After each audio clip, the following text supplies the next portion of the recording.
성경 말씀 보겠습니다. 성경 말씀은 요한계시록 3장 14절부터 22절 말씀까지입니다. 요한계시록 3장 14절부터 22절 말씀입니다. 라오디게아 교회의 사자에게 편지하라. 아멘이시오 충성되고 참된 증인이시오 하나님의 창조의 근본이시니가 이르시되 내가 너 행위를 아노니 너가 차지도 아니하고 뜨겁지도 아니하도다. 너가 차든지 뜨겁든지 하기를 원하노라. 너가 이같이 미지근하여 뜨겁지도 아니하고 차지도 아니하니 내 입에서 너를 토하여 버리리라. 너가 말하기를 나는 부자라 부유하여 부족한 것이 없다 하나 내 공부한 것과 가련한 것과 가난한 것과 눈먼 것과 벌거벗은 것을 알지 못하는도다. 내가 너를 권하노니 내게서 불로 연단한 금을 사서 부유하게 하고 흰옷을 사서 입어 벌거벗은 수치를 보이지 않게 하고 안약을 사서 눈에 발라 보게 하라. 무릇 내가 사랑하는 자를 책망하여 징계하노니 그러므로 내가 열심을 내라. 회개하라. 볼지어다 내가 문 밖에 서서 두드리노니 누구든지 내 음성을 듣고 문을 열면 내가 그에게로 들어가 그와 더불어 묵고 그는 나와 더불어 먹으리라. 이기는 그에게는 내가 내 보좌에 함께 앉게 하여 주기를 내가 이기고 아버지 보좌에 함께 앉은 것과 같이 하리라. 기 있는 자는 성령이 교회들에게 하시는 말씀을 들을지어다. 아멘.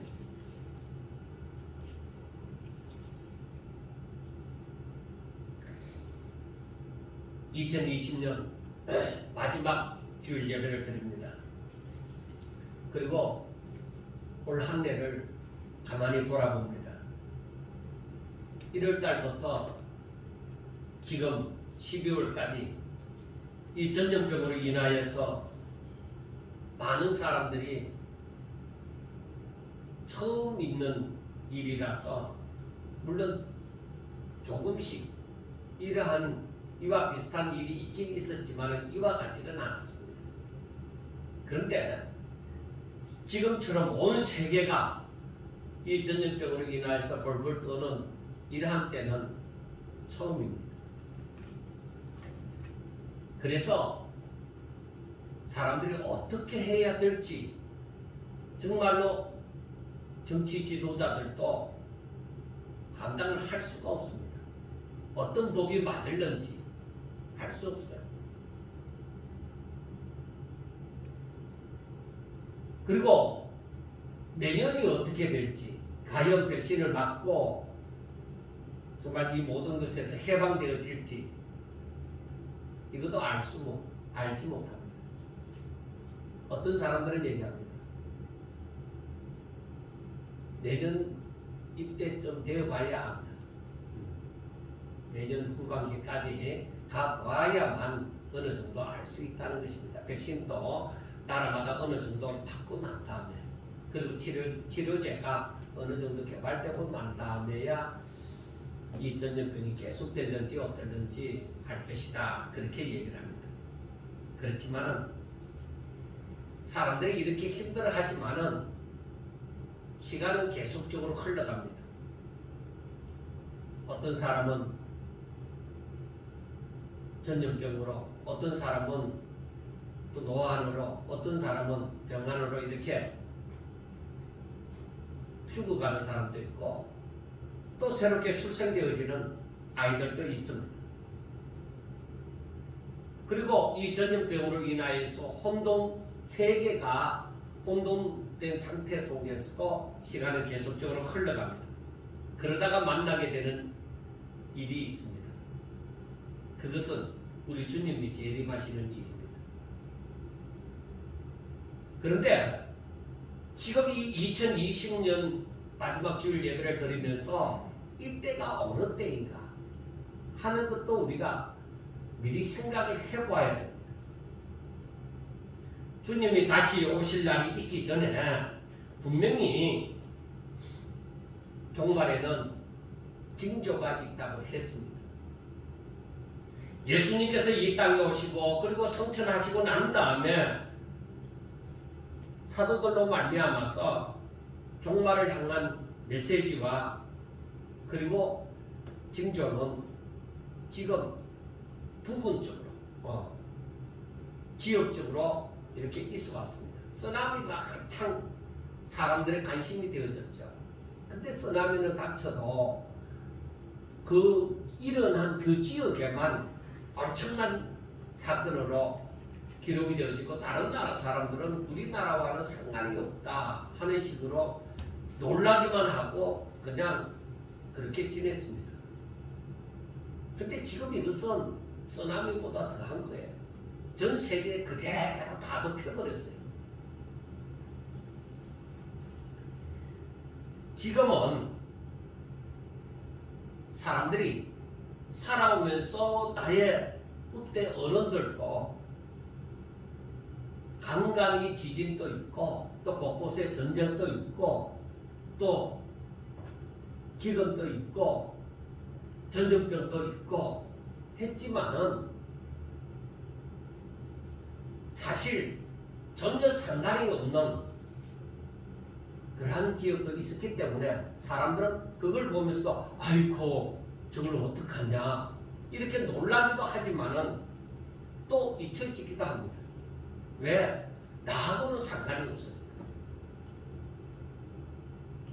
그래서 종말에 대해서 한 번씩 생각은 했지만은 그렇게 깊이 생각하지는 않았습니다. 제가 청년 시절 고등학생 때 그리고 청년 시절 때 그때에 종말론에 대해서 굉장히 참 우리나라에 굉장히 세미나가 많이 열리고 부흥회가 많이 열렸습니다. 제가 군대에 있을 때만 해도 이 종말론에 관한 책이 엄청 쏟아졌기 때문에 제가 휴가 나올 때마다 이 007 가방에다가 그 종말론에 관한 책을 그만큼 사갖고 007 가방 한가득 사갖고 가서 다음 휴가까지 읽었습니다. 그런데 그때가 지나고 나니까 사실 지금 이렇게 쓰나미나 이 코로나가 이 닥치기 전에 이 전염병이 오기 전에는 사람들이 지구온난화 현상이라든지 여러 가지 지구상에 일어나는 일들 그러한 일들을 두고서 야 앞으로 이 세상이 어떻게 되겠나 언제쯤 지도상에 있는 나라들이 없어지는 그러한 일이 일어나겠느냐 이 지구상에 지구온난화 현상으로 말미암아 기근이 일어나는 때가 언제인가 사람들은 관심을 가졌지만은 그러나 크게 의식하면서 살아가는 건 아니겠습니다. 우리 또한 그렇잖아요. 그런데 여러분 이제부터 우리는 하나님께서 온 세상이 알도록 온 세상 사람들이 다 알도록끔 이 전염병이 있습니다. 이것은 하나님께서 우리들에게 주시는 메시지입니다. 잠자는 자들이 깨어서 일어나라. 잠자는 자여 깨어 일어나라 하는 메시지입니다. 에베소서 5장 14절에서부터 17절 말씀에 보면은 그러므로 이르시기를 잠자는 자에 깨어서 죽은 자들 가운데서 일어나라. 그리스도께서 너에게 비추이시리라. 그런즉 너희가 어떻게 행할지를 자세히 주의하여 지혜 없는 자같이 하지 말고 오직 지혜 있는 자같이 하여 세월을 아끼라. 때가 악하니라. 그러므로 어리석은 자가 되지 말고 오직 주의 뜻이 무엇인가 이해하라 하고 말씀하셨습니다. 그리고 이 마지막에 우리 주님 오실 때가 되면은 바로 그 때가 언제와 같으냐? 노아의 때와 같다고 했습니다. 그리고 예수님께서도 비유로 말씀하여 주신 것도 있죠. 그 노아의 때가 어떠하냐? 사람들이 하나님의 말씀을 업신여기고 자기 보기에 좋은 대로 살아간다 이 말이에요. 사람들이 시집가고 장가가고 뭐 땅을 사고 장사하고 결혼하고 하는 일들이 일어나지만은 하나님의 그 메시지에 대해서 사람들은 신경을 안 쓴다는 거예요. 지금 전염병이 이렇게 온 세상에 다 퍼지는 이 시간 속에서도 사람들은 죽은 자들과 같이 그렇게 살아가는 사람들도 있다 이 말이에요. 그래서 우리들에게 어리석은 자가 되지 말고 오직 주의 뜻이 무엇인가 이해하라. 그렇게 말씀을 했습니다. 우리가 마지막에는 항상 이 성경 곳곳에 보면은 각기 다른 사도들이 꼭 얘기를 해요. 마지막에는 주의 뜻이 무엇인지 분별해야 된다. 그 주의 뜻이 어디에 나타나요? 기도하면은 막 환상 속에서 나타나요? 아니, 먼저 하나님의 말씀 가운데 있습니다. 그래서 말씀을 읽고 묵상함으로써 주의 뜻이 무엇인가 그걸 알아야 된다는 거예요. 지금 또 방황하며 정신 차리지 못하는 상태에서 자기 멋대로 살아가는 사람들을 부르시기 위하여서 징조를 보여주시는 거예요. 그래서 깨어서 하나님을 믿는 성도들에게 야, 너희들이 잠자고 있지만은 죽은 자들도 같이 그렇게 있지 마라. 너희들은 잠자는 가운데서 일어나라. 죽은 자들은 못 일어나잖아요. 근데 잠자는 자들은 생명이 있으니까 일어납니다. 그러니까 너희들이 죽은 자들 같이 살지 말고 야, 일어나라. 징조를 봐라. 죽은 자는 징조를 봐도 아무런 행동을 할 수가 없어요. 죽었으니까. 잠자는 자는 뭐요? 깨워보면은 아이고 이게 무슨 일이냐? 아이고 어떻게 해야 되지? 그래서 어떻게 행할지를 자세히 주의하여 지혜 없는 자같이 하지 말고 하고 말씀을 하는 거예요.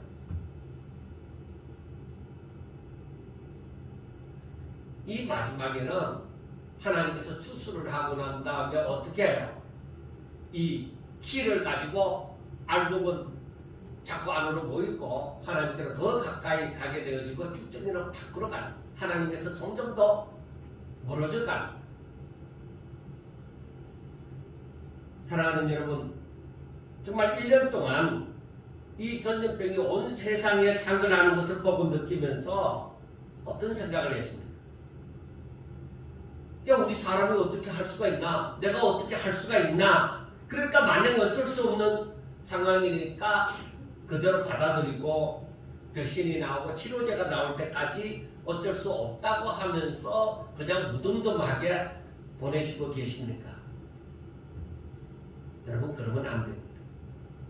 오늘 본문 22절에 계시록 3장 마지막 22절에 말씀하는 것처럼 기 있는 자는 성령이 교회들에게 하시는 말씀을 들을지어다 하고 말씀을 합니다.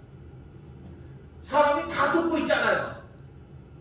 이사야서에도 말씀이 있지만은 여러 군데서 선지자들이 말씀을 하지만은 하나님께서 하시는 말씀을 인용하는데 뭐야? 내 백성은 어떻게 해서 귀가 있으나 듣지 못하는 이 기머거리와 같으냐, 봐도 보지 못하는 소경과 같으냐는 거예요. 그래서 이 마지막에 분명히 하나님의 말씀을 들을 수 있는 그 귀가 열려져 있어요. 하나님의 말씀을 듣고 깨닫는 자가 복이 있는 거예요.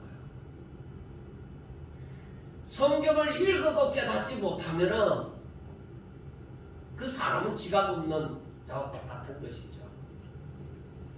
그래서 데살로니가전서 5장 1절부터 보면은 이렇게 얘기했습니다. 형제들아, 때와 시기에 관하여는 너희에게 쓸 것이 없으면 주의 날이 밤에 도둑같이 이를 줄을 너희 자신이 자세히 알기 때문이라.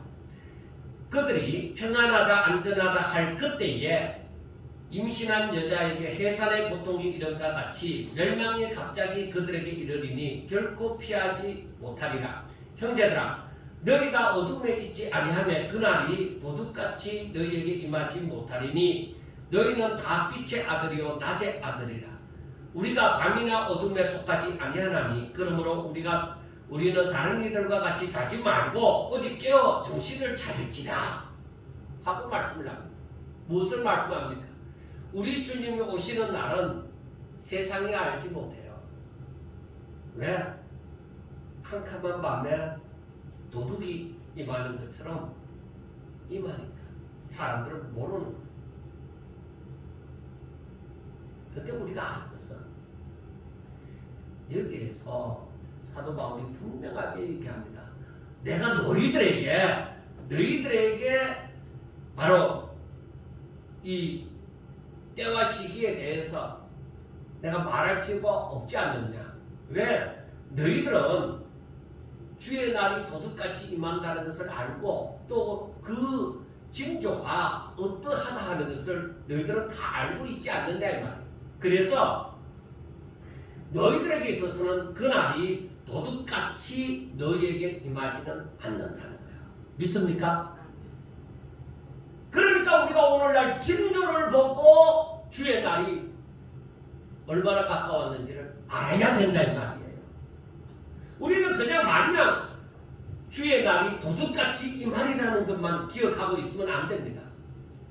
너희들에게는 도둑같이 그 날이 도둑같이 임하지는 않는다. 왜? 너희들은 뭐야? 빛의 아들이다. 즉 낮의 아들이다. 밤이나 어둠에 속하지 않았단 말이에요. 밤이나 어둠에 속한 자들은 뭐예요? 길을 몰라요. 무엇을 분별을 할 수가 없어요. 그런데 빛의 아들들, 낮의 아들들은 어떠하냐? 밝히 보니까 빛 가운데서 행하니까 길을 알고 바로 걸어가는 거예요. 내가 어떻게 행해야 될지를 아는 거예요. 그래서 이 징조를 보고서도 빨리 정신 차려 깨어서 정신 차려야 되는 거예요. 그래야 일어나더라도 몽롱한 상태에서 야 어디로 가야 되지 이런 방황을 하지 않는 거예요.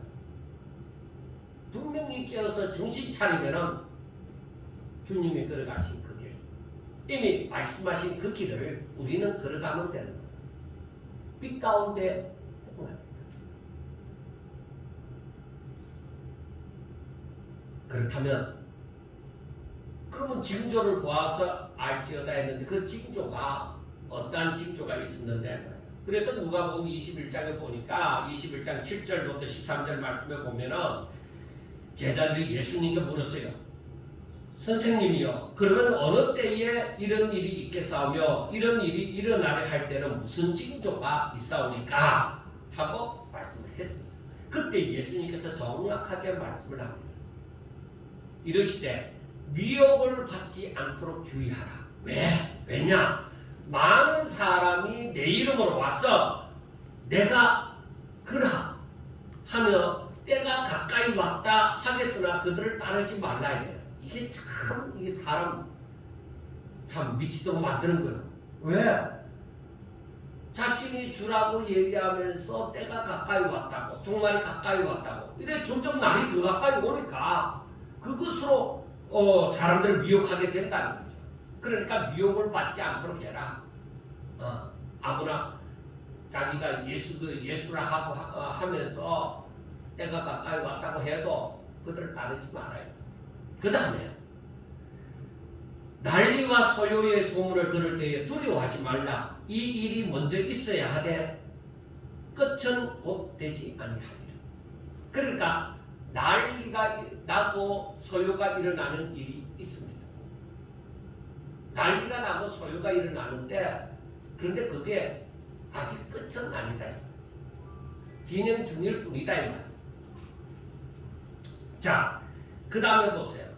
그 다음에 보면은 또 이르시되 민족이 민족을, 나라가 나라를 대적하여 일어나겠고 하고 말씀을 합니다. 그러니까 이 서로 아마도 나라와 나라끼리의 어떤 알력이 있어서 그 싸움이 일어난다는 거죠. 서로 나라와 나라들이 분쟁하는 일이 일어난다는 거죠. 그 다음에 그것 가지고는 사람들이 사실 과거부터 있어 왔던 일이니까 잘 분별이 안 되는 거예요. 그런데 마지막에 가까우면 가까울수록 일어나는 일들 가운데 하나가 큰 지진이 일어난다. 그냥 일상적으로 일어나는 지진, 이 지각 등동 이런 거 말고 큰 지진이 일어난다. 그러니까 지진 강도가 굉장히 높은 일들이 일어난다는 거죠. 이곳저곳에서. 그 다음에 기근이 일어난다. 지구온난화 현상도 여기에 한몫을 하는 거죠. 기근이 일어난다. 그 다음 전염병이 있겠고 하고 얘기를 했습니다. 구약 성경부터 보면은 전쟁과 기근과 전염병은 항상 하나님의 징계의 항목에 들어가는 것이었습니다.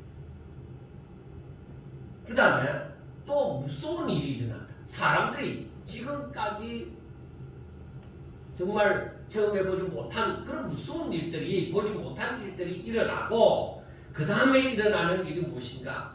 하늘로부터 큰 징조들이 있으리라는 겁니다. 얼마 전에도 연합뉴스에서 발표했는데 중국 상공에서 비행기를 타고 가다가도 보았고 지상에 있는 여러 지역 사람들이 다 보았는데 그게 뭐냐? 이 불이, 하늘에서 불이 땅에, 지상에 임하는 거였습니다. 그게 사진까지 다 찍혀갖고 그 뉴스에서 방송이 되어졌습니다. 그리고 또 한 가지는 이 모든 일 전에 내 이름으로 말미암아 너희에게 손을 대어 박해하며 해당가 옥에 넘겨주며 임금들과 집권자들 앞에 끌어가려니와 이 일이 도리어 너희에게 전거가 되리라 하고 말씀을 했습니다. 그러니까 그것이 무슨 말이냐 하면은 우리가 예수 믿는다는 것 때문에, 그래 주의 이름으로 예수 믿는다는 것 때문에 박해를 받고 예수 믿는다는 것 때문에 감옥에 끌려가는 일이 일어난다. 그런데 그거 두려워하지 말아요. 그게 바로 주님 오실 날이 가까웠다는 증거다. 그것이 이 일이 도리어 너희에게 증거가 되리라 하고 말씀을 하십니다. 어떤 사람들은 곧 종말이 다가왔다고 하면서 피난처로 가야만 구원을 받을 수 있다고 하면서 어떤 지정된 장소를 정해서 피신하는 일들이 과거에 제가 꼬마였을 때도 일어났었고 지금도 신옥주시로 인하여서 피지 땅에, 피지가 피신하는 곳이라고 땅이라고 하면서 거기에 약 400여 명의 신도들을 거기에 가도록 했죠. 그래서 탈출한 사람들의 얘기를 들어보면 참 어이가 없는 일들이 일어나죠. 그런 성경에는 그런 사람의 말을 듣지 말라는 거예요. 그리고 우리가 분명히 알아야 되는 것은 우리가 피신한다고 피신이 되어지는 게 아니다. 이거는 지금 전염병이 어느 한 지역에서 뭐 흑사병이 일어나고 뭐 어떤 뭐 여러 가지 전염병이 일어났다 하더라도 지금과 같이 온 세상에 알려지는 것은 다 경각심을 갖게 되어지는 것은 지금까지 없었어요. 그런데 이제는 이게 제가 하나의 징조, 시작이라고 보면 돼요. 가까웠다는 징조에 있어서 하나의 시작. 그래서 지금 사람들이 많이 죽는다 했잖아요. 근데 이게 아니에요. 지금 많이 죽는 게 아니에요. 나중에 가면은 전쟁이든 기근이든 해서 3분의 1이 죽는다. 지구상의 3분의 1이면 얼마나 많은 사람들이 되겠습니까? 그만큼 우리가 그것을 보면서 우리가 깨달아야 되는 것이 무엇이냐? 정말로 하나님이 긴박하게 잠자는 자들을 흔들어 깨운다 이 말이에요.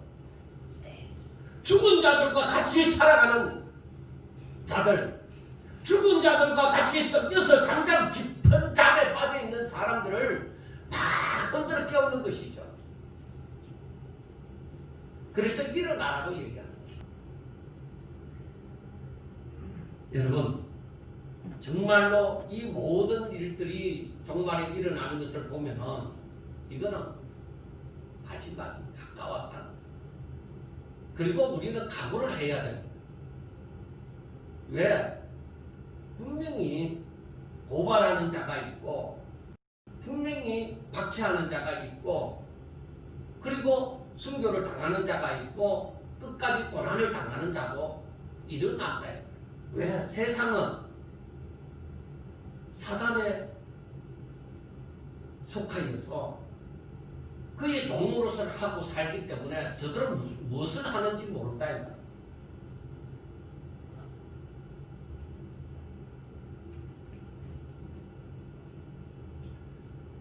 제가 오늘 말씀을 이 서두에서 말씀을 드린 것은 때가 시작이 되어졌다. 여러분 분명하게 지금까지 신앙생활을 하는 것처럼 그냥 지혜 없는 자 같이 살지도 말고, 그리고 죽은 자들과 같이 그런 생각하고 그들과 같이 행하지도 말고 정신 차려서 깨어서 정신 차려 예수 믿어야 된다는 것을, 바로 이때가 그렇게 깨어서 정신 차려야 될 때라는 것을 말씀을 드리는 것입니다. 이제 우리가 이러한 한 해 동안 이러한 전염병에 대한 모든 것을 알면서 우리는 우리 자신을 돌아봐야 됩니다. 우리는 다 구원받았다. 나는 구원받았다. 그게 끝이냐? 그게 끝이 아니에요. 미리 결론적으로 말씀을 드리면 우리는 계속적으로 자라나야 된다. 계속적으로 자라나야 된다는 것입니다.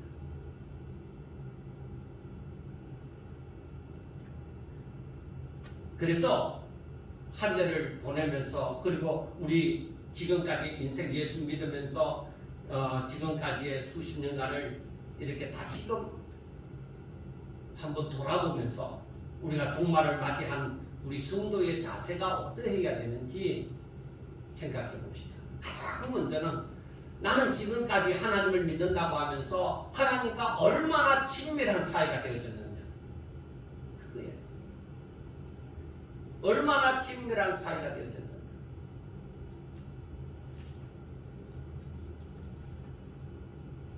여기서 보면은 시편 25편 14절에 하나님과의 친밀하심에 대해서 얘기를 합니다. 여호와의 친밀하심이 그를 경외하는 자들에게 있으며 그의 언약을 그들에게 보이시리로다 하고 말씀을 합니다. 그러니까 하나님의 친밀하심이 하나님을 경외하는 자들에게 있다는 거예요. 그러니까 정말로 하나님을 경외하는 자들에게는 하나님의 가까이 하심이, 하나님의 그 살가움이 느껴진다는 것이죠. 그게 임한다는 것이죠. 그래서 그에게 언약을 보이시리로다 이 말이에요. 그래서 이것을 현대인의 성경으로 번역해 보면은 여호와께서는 자기를 두려워하는 마음으로 섬기는 자들에게 친밀감을 가지시고 그 약속의 비밀을 그들에게 보이실 것이다. 그러니까 이게 뭐예요? 하나님께서 정말 하나님을 향한 경외심을 가지고 하나님을 사랑하는 사람들에게 뭐야? 하나님께서 그 말씀을, 그 언약을 깨닫게 하신다는 거예요. 그러니까 하나님의 친밀하심이 바로 그에게 임하는 거죠. 성경을 깨달아가는 거죠. 그리고 하나님께서는 아브라함에게 말씀하시기를 내가 하려는 것을 아브라함에 숨기겠느냐 하면서 창세기 18장 17절을 보면 그 말씀을 나옵니다. 내가 하려는 것을 내가 아브라함에게 숨기겠느냐. 그러니까 소돔과 고모라를 멸망시키러 가면서 아브라함을 만났잖아요. 그래 아브라함에게 그 얘기를 하는 거예요. 소돔과 고모라를 멸망시키고자 한다는 것이죠. 그 얘기를 하는 거죠. 그래서 이사야 41장 8절을 보면은 그러나 나의 종 너 이스라엘아 내가 택한 야곱아 나의 벗 아브라함의 자손아 하고 말씀을 합니다. 아브라함은 나의 벗이다. 그 친밀한 관계를 나타내죠. 그리고 야고보서 2장 23절에는 이렇게 말합니다. 이에 성경에 이른바 아브라함이 하나님을 믿으니 이것을 의로 여겼었다는 말씀이 이루어졌고 그는 하나님의 벗이라 칭함을 받았나니 하고 말씀합니다. 그러니까 이 말씀은 바로 믿음으로 아브라함이 하나님의 벗이라는 말을 듣는 것이 믿음으로 되어졌지만은 지금 현재 그 유대인들이 믿음이 있노라 하면서 행함이 없는 믿음으로 되는 것은 아니라는 말이에요. 내가 하나님을 믿는다 하는 그것 가지고 친밀한 관계가 되어지는 게 아니에요. 하나님의 말씀에 대해서 내가 순종함이 있을 때에 일어난다는 거예요. 그래서 우리가 알아야 되는 것이 내가 하나님의 말씀을 믿고 순종하면 하나님께서 더욱더 나에게 깨달음을 주시고 하나님께서는 나에게 더욱더 친밀감을 가지시고 말씀하신다는 것이죠. 그러니까 하나님이 멀리 계시는 것이 아니라 하나님이 나와 함께 하신다는 것을 알게 되어지는 것입니다. 그러면 우리가 올 한 해를 보면서 자신을 돌아볼 때에 진정 행함이 있는 믿음이 자랐는가 하는 것입니다. 내 믿음이 자랐나 이렇게 말을 할 수 있지만 좀 더 구체적으로 행함이 있는 믿음이 내가 성장했는가 하는 것입니다. 하나님이 즉 자신이 하나님의 말씀을 순종하려고 그만큼 몸부림을 치느냐는 것입니다. 말씀을 깨달으나 사랑하는 하나님의 말씀대로 순종하지 못하는 자신을 보면서 그러니까 자신의 부족이나 연약함을 보면서 정말로 괴로워하면서 순종하고자 하나님 이 종이 이 말씀대로 살게 해주세요. 내 마음의 강팍함이 사라지고 누구 다른 사람을 원망하거나 핑계로 대는 것이 아니라 내가 하나님의 말씀대로 순종하게 해주세요. 그렇게 해야만 됩니다.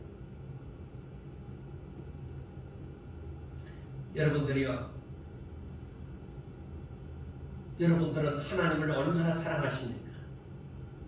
성경은 구약에서나 신약에서나 항상 너희 마음을 다하고 몸을 다하고 뜻을 다하여 사랑하라고 말씀을 하십니다. 만약에 그렇게 사랑한다면 하나님을 그만큼 나의 몸과 마음과 뜻을 다하여서 사랑한다면 하나님의 말씀을 순종하려고 내가 몸부림치는 일이 일어나야 돼요. 분명히 내가 하나님의 말씀을 깨닫고 그 깨달은 말씀대로 내가 순종하려고 몸부림칠 때에 하나님의 역사가 일어나요. 성장하게 되어져 있습니다. 순종은 사랑의 표시입니다. 이것이 바로 하나님과의 친밀감을 만들어주는 거예요. 내가 그분을 사랑하고 그분을 믿기 때문에 내가 순종하는 거예요. 그분 말씀대로. 그러니까 그분이 뭐요? 그래, 너는 내 것이야. 내 자식 같구나. 그렇게 말씀하시는 것이죠. 그 다음에 우리가 생각해 볼 것이 내 믿음이 자랐는가 하는 것입니다. 처음에는 내가 하나님과 얼마나 가까이 지내느냐, 얼마나 가까웠냐 하는 것을 살펴보지만 이제는 그러면 내 믿음이 자랐는가 하는 것입니다. 믿음이 자랐다면은 절대로 교만하지 않습니다. 교만함이 내게서 자꾸 사라져갑니다. 오늘 본문 17절에 보면은 나는 부자라 부유하여 부족한 것이 없다. 그렇게 말을 합니다. 그런데 그 다음 말씀에 보면은 너의 공부한 것과 가련한 것과 가난한 것과 묵는 것과 벌거벗은 것을 알지 못한다고 얘기를 했습니다. 마음이 교만하니까 자기 자신의 형태를 제대로 못 보는 거예요. 주제 파악을 못한단 말이에요. 자가당착, 즉 착각에 빠져서 산다는 거예요. 그래서 교만한 자는 자신을 제대로 못 보는 것입니다. 분별을 못하는 거예요. 그래서 이들은 20절에 보면은 오늘 본문 20절에 보면은 볼지어다 내가 문 밖에 서서 두드리노니 누구든지 내 음성을 듣고 문을 열면 내가 그에게로 들어가 그와 더불어 먹고 그는 나와 더불어 먹으리라는 말씀이 전혀 저들 교만한 사람들에게는 상관이 없는 거예요. 그들은 예수님이 두드려도 저들은 예수님께로 나오지 않습니다. 문 열지 않습니다. 예수님을 영접하지 않습니다. 그러니까 이런 사람들은 믿노라고 하면서도 하나님의 뜻을 향하는 자가 아니라 사탄의 미혹을 받아서 자기 뜻을, 자기 욕심을 채우고자 살아가는 사람들이 되는 것입니다. 에베소서 4장 13절에서부터 15절에 있는 말씀을 보면은 우리가 다 하나님의 아들을 믿는 것과 아는 일에 하나가 되어 온전한 사람을 이루어 그리스도의 장성한 분량이 충만한 데까지 이르리니 이는 우리가 이제부터 어린아이가 되지 아니하여 사람의 속임수와 간사한 유혹에 빠져 온갖 교훈의 풍조에 밀려 요동하지 않게 하려 함이라. 오직 사랑 안에서 참된 것을 하여 범사에 그에게까지 자랄지라. 그는 어린이 곧 그리스도라 하셨습니다. 그러니까 바울이 에베소에 있는 성도들을 바라보고 너희들은 그리스도의 장성한 분량이 충만한 데까지 이르리니 그 다음에 너희들이 사랑 안에서 참된 것을 하여 범사에 그에게까지 자랄지라. 그러니까 예수님의 마음을 품고 주님 걸어가신 길을 걸어가는 것이죠. 하나님을 사랑한다면 진실로 하나님을 믿는다면 분명히 그는 주님을 모시고 살 것이며 항상 주님과 함께 있기를 원하며 무엇이든지 주님 뜻대로 하나님 뜻대로 하기를 원할 것입니다.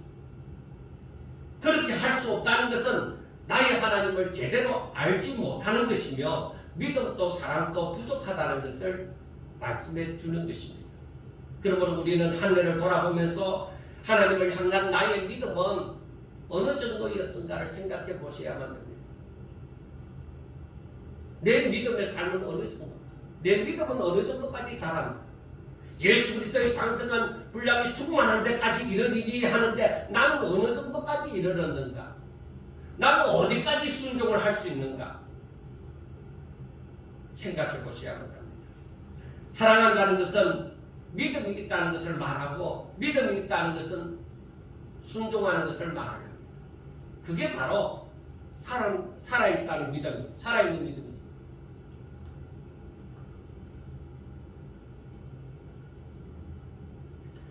여러분들이요, 우리는 예수님을 따르는 자로서 마태복음 16장 24절과 25절 말씀처럼 자신을 부인하고 자기 십자가를 지고 주를 위하여 목숨까지도 버리는 자가 되는 삶을 사셔야 됩니다. 이게 목표가 딱 정해져 있습니다.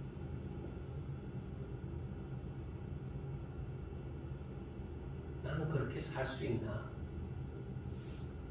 나는 지금 나를 부인할 수 있나?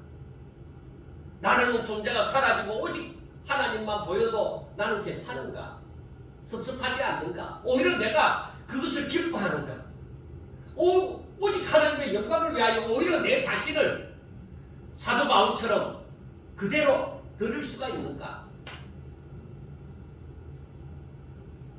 나는 정말로 내가 가지고 소유하고 있는 이 모든 것을 다 잃어버린다 할지라도 우리 예수님을 얻을 수가 있다고 합니다. 나는 그렇게 할 자신이 있는가?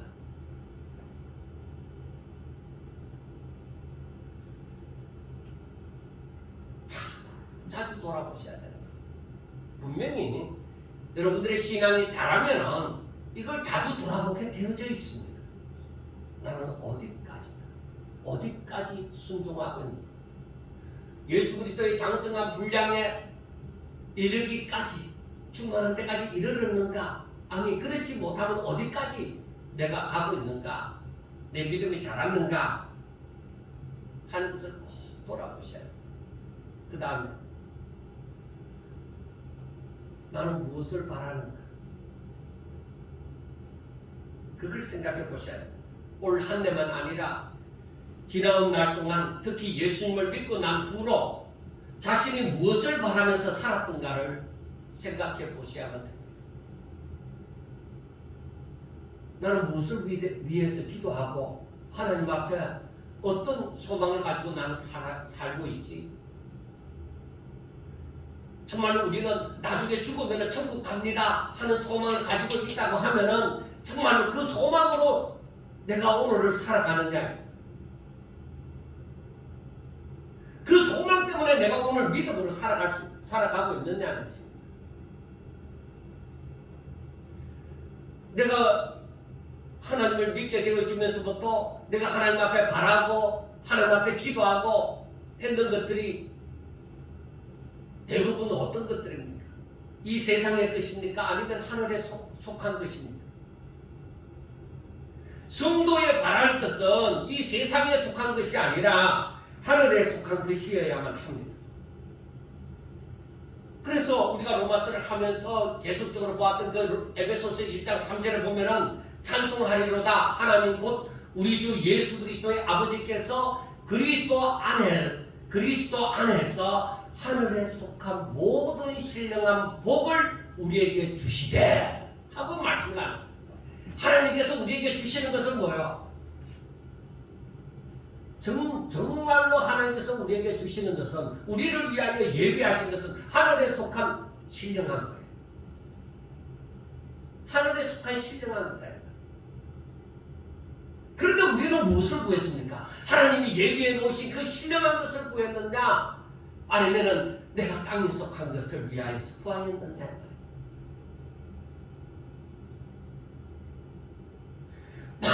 사람들이 성경을 읽고 설교를 하고 또 설교를 또 듣고 하지만은 진정 하나님을 믿는 사람이 바라야 되는 것이 무엇인지 그걸 알지 못하면은 땅마다 헛된 기도한다. 아무리 많이 기도하더라도 성장하지가 않아. 하나님께서 정령 창세 전에 이미 예수 그리스도 안에서 우리를 위하여 복을 주시는데 어떤 복을 주시나? 하늘에 속한 신령한 것.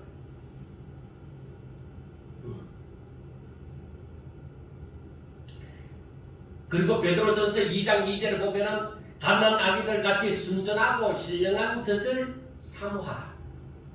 이는 그로 말미암아 너희로 구원에 이르도록 자라게 하려 함이라.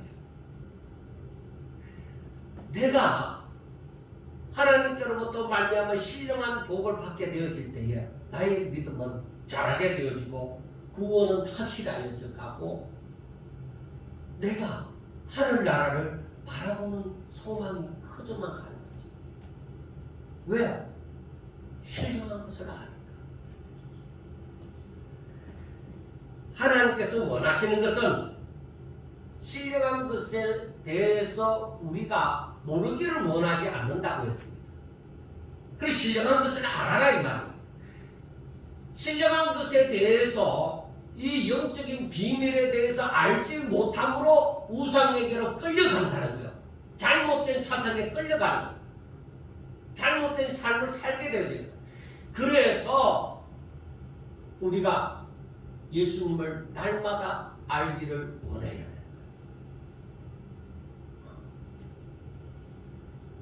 내가 예수를 알면 알수록 이 비밀을 더욱더 밝게 알게 되어지는 것이죠. 왜? 그가 주인공입니다.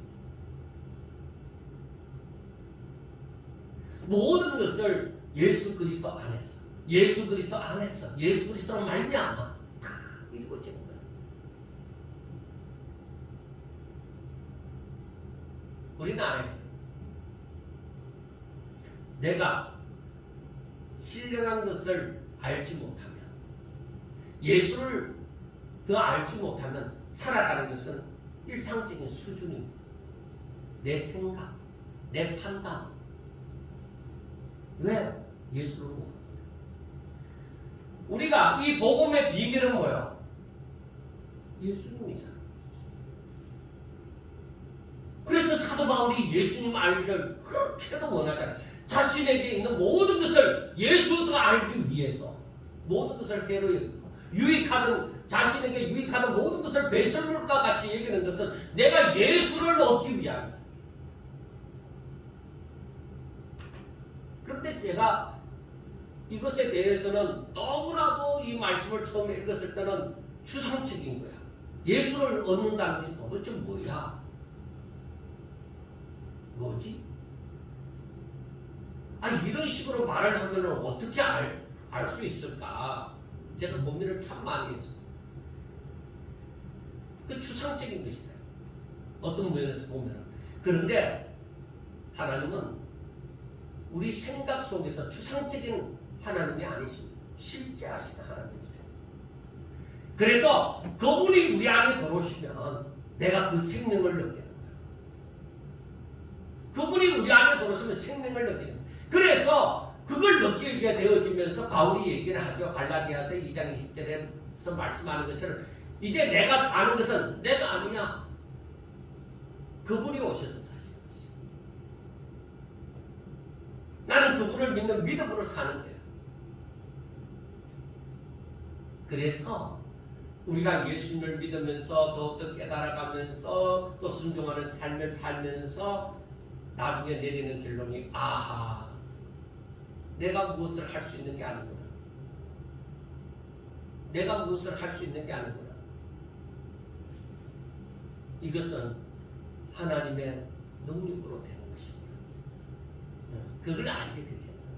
그래서 내가 나의 힘으로서, 내 생각으로, 내 판단으로, 내 지식으로, 내 경험으로 무엇을 하려고 하지 말고 오직 하나님의 능력, 하나님을 의지하고 더욱더 나는 나와 세상은 강고 듣고 오직 주만 보이는 그러한 삶을 살아야만 된다는 것입니다. 이런 신령한 것에 대한 사모함이 있어야 됩니다.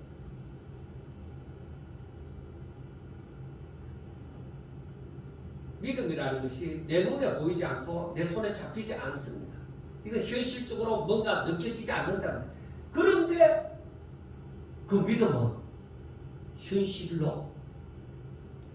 갖고 온다는 거예요. 추상적인 것이 아니라 현실을 갖고 온다는 거예요. 우리 믿음은 추상적으로 마냥 이 다른 종교에서 신을 믿는 것처럼 마냥 추상적인 그런 게 아닙니다. 현실. 하나님은 실제하시고 그의 능력은 우리 삶 가운데 나타나시는 거예요. 우리가 이런 신령한 것에 대해서 사모함이 있어야 돼요.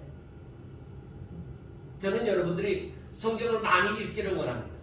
그런데 빠질 수 없는 것, 꼭 있어야 되는 것, 묵상입니다. 그러니까 이것이 무슨 말씀인가? 이게 무슨 뜻인가? 하나님께서 나에게 말씀하시는 것이, 이 말씀을 통하여서 나에게 말씀하시는 것이 무엇인가? 생각하지 않으면 성경을 그냥 읽었을 뿐이에요. 그냥 지식적으로 다가오는 거예요. 어린 소년 다윗이 저 거인 장사 골리앗을 이겼다. 그렇게 알 뿐이에요.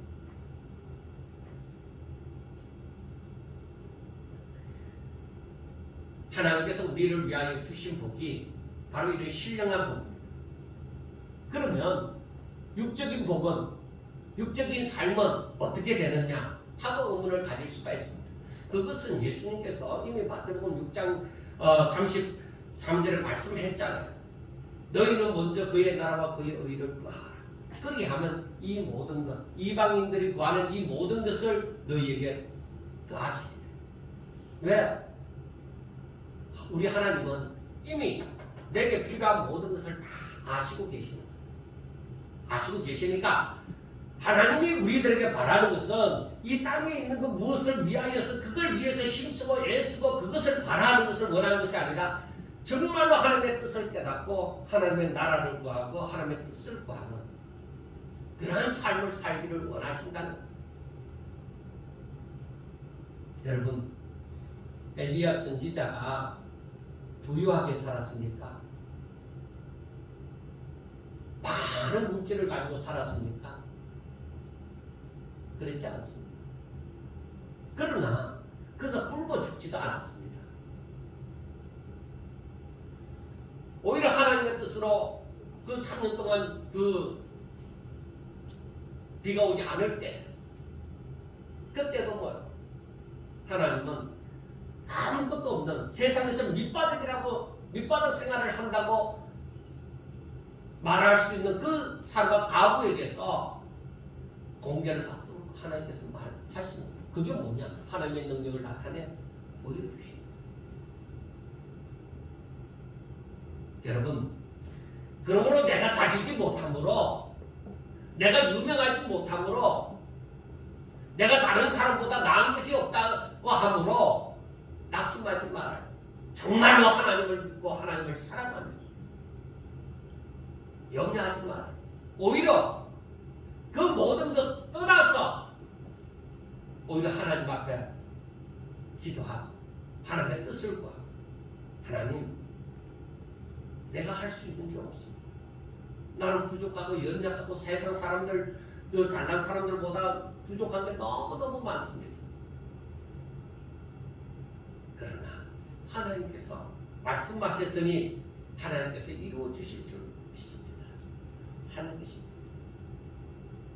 성탄절 때도 말씀드렸지만 그 마리아에게 주의 사자가 나타나서 말씀을 합니다.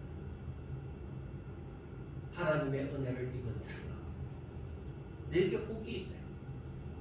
어떤 복이냐? 성령으로 말미암아 너가 아이를 잉태하여 아들을 낳을 것이다. 나는 남자를 알지 못하는데요. 내 아직 약혼한 모습이 따로 있는데요. 나는 아직까지 남자를 알지 못합니다. 그러나 그것은 하나님께서 하신다. 성령으로 잉태되신다. 그때에 마리아는 얘기하죠. 주의 계집종은 주께서 말씀하신 대로 이루어질 줄 믿습니다. 하는 거예요. 여러분들이요, 우리가 하나님의 말씀을 믿을 때 이처럼 아무런 의심 없이 내 사는으로는 안 맞다. 내가 사내를 알지 못하는데 어떻게 아이를 낳느냐? 아무리 생각해도 계산으로 안 맞더라도 주의 말씀이, 주의 영이 우리를 인도하시고 우리 가운데 역사하시는 여러분, 감사하면서 하나님께서 다 하실 줄 알고 믿음으로 발걸음을 힘차게 내딛어야만 하는 것입니다. 하나님께서는 분명히 너희는 그의 나라와 그의 의를 구하라. 그리하면 이 모든 것을 너희에게 더하시리라 말씀했습니다. 우리가 이 말씀 모를 리가 없잖아요. 알잖아요. 그런데 이 말씀을 하신 예수님을 여러분들 믿습니까? 안 믿습니까? 예수님이 거짓말하는 것 같습니까? 그대로 될 수도 있고 안 될 수도 있다고 생각하십니까? 여러분들이 하나님을 얼마나 알고 얼마나 믿으며 얼마나 사랑하느냐에 달려 있습니다. 하나님께서는 저와 여러분이 바로 마지막에 하나님의 은혜의 영광을 찬미하는 자가 되게 하시기를 하나님께서는 원하십니다. 마지막으로 바라는 게 바로 그겁니다. 만약에 저와 여러분이 구원받은 자라면 분명히 하나님께서는 그 은혜를 찬송케 하기 위하여 그 많은 은혜를 주셨을 것입니다. 그 은혜 주지 않고서 은혜의 영광을 찬송하라 그렇게 하지 않을 것입니다. 분명히 하나님께서 우리에게 은혜를 주시고 그 은혜를 찬송케 하는 것입니다. 여러분들이요. 그러면 그 은혜를 아십니까? 그 은혜가 보이십니까? 오늘 보면 계시록 3장 18절에 말씀을 보세요. 내가 너희를 권하노니 내게서 여기서 분명히 알아야 되겠네. 내게서 불로 연단한 금을 사서 부유하게 하고 흰옷을 사서 입고 벌거벗은 수치를 보이지 않게 하고 안약을 사서 눈에 발라 보게 하라. 그렇게 말씀을 했습니다. 여러분들이요, 정말로 우리가 이 땅에 살면서 정말 힘든 일들이 한두 가지가 아닙니다. 그런데 우리가 생각해야 되는 것은 내가 하나님의 말씀을 듣고 깨달은 것 없다면 난 끝이다. 주의 영이 내 가운데 역사하지 않는다면 나는 끝이다. 내가 정말 하나님을 믿는 사람인가? 정말로 내가 하나님을 사랑하는가? 내가 정말 천국을 소망하는가? 돌아보셔야 돼요. 내가 잠에서 깨었는데 내가 지금 믿음을 갖고 사는 건가? 내가 정말 하나님을 사랑하는가? 정신 차려서 돌아보라 이 말. 이 올해 2020년 마지막 주일을 보내면서 그리고 지금 코로나가 이렇게 종말을 알리는 경고장으로 다가와지는 이 시점에서 우리는 이처럼 나는 하나님을 믿는다고 하면서 하나님과 얼마나 친밀한 관계인가, 내 믿음은 어느 정도 자랐는가, 장성한 분량에 이르기까지 자랐는가, 정말로 나의 소망은 무엇인가? 나의 소망은 오로지 저 천국에 있다고 하면서 나는 이 땅의 것을 구하고 있는가 아닌가? 여러분, 지식적으로만 느낄 것이 아니라 내 삶에서 정말로 하나님을 발견해 보라. 내 삶에서 하나님이 계시는가요? 정말로 진정한 믿음을 내 가운데서 찾아보라 이거예요. 내가 믿음이 있노라 하면서 내 믿음이 죽었느냐 살았느냐 이 말이에요. 내가 정말 하나님을 사랑하는.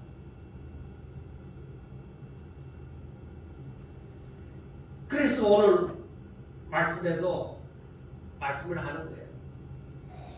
귀 있는 자는 성령이 교회들에게 하시는 말씀을 들을지어다. 귀 있는 자는 성령이 교회들에게 하시는 말씀을 들을지어다. 여러분, 세상에서 어떤 일이 일어난다 하더라도 우리가 죽은 자들 가운데서 깨어서 일어나서 그들과 같이 정신은 없는 사람들처럼, 아무런 감각 없는 사람들처럼 그렇게 살면 안 됩니다. 오히려 거기에서 깨어 일어나서 정신 차려서 하나님의 말씀을 듣고 그 말씀을 믿고 하나님을 사랑함으로 그 말씀대로 순종하는 저와 여러분들이 되셔서 이 마지막 때에 빛 가운데로 행하며 빛의 장녀처럼 무슨 일을 만나든지 하나님 앞에 부끄러움이 없는 그런 경건한 모습으로 설 수 있기를 주의 이름으로 축원합니다. 기도드리겠습니다. 하나님 고맙기도 하고 죄송스럽기도 하고 몸둘 바를 모릅니다. 그러나 하나님 앞에 다시금 다짐합니다. 하나님 뜻대로 살리라. 하나님의 자녀답게 살리라. 하나님께서 내게 베푸신 은혜를 내가 잊지 아니하고 오직 내가 하나님의 영광을 찬송하는 자가 되리라. 이 마지막 때에 생명을 걸고 하나님의 종답게 살리라. 아버지의 결심을 합니다. 하나님, 이 결심이 무너지지 않게 하여 주시고 주님 앞에 서는 그날까지 이 결심은 더욱더 강건해지고 담대하게 되어지고 정말 확신이 더욱더 강하게 일어날 수 있습니다. 주여 축복하여 주옵소서. 이 한 해를 보내면서 다가오는 새해를 바라봅니다. 전염병이 일더라도 조금도 굴하지 아니하고, 전쟁이 일어나더라도 굴하지 아니하고, 기근이 일어나더라도 굴하지 아니하고, 오히려 그것이 피하여 도망가, 오히려 그것을 극복하고 승리하는 자가 되게 하여 주시옵소서. 꼭 승리자가 되게 하여 주옵소서. 예수님 이름으로 감사하며 기도드리옵나이다.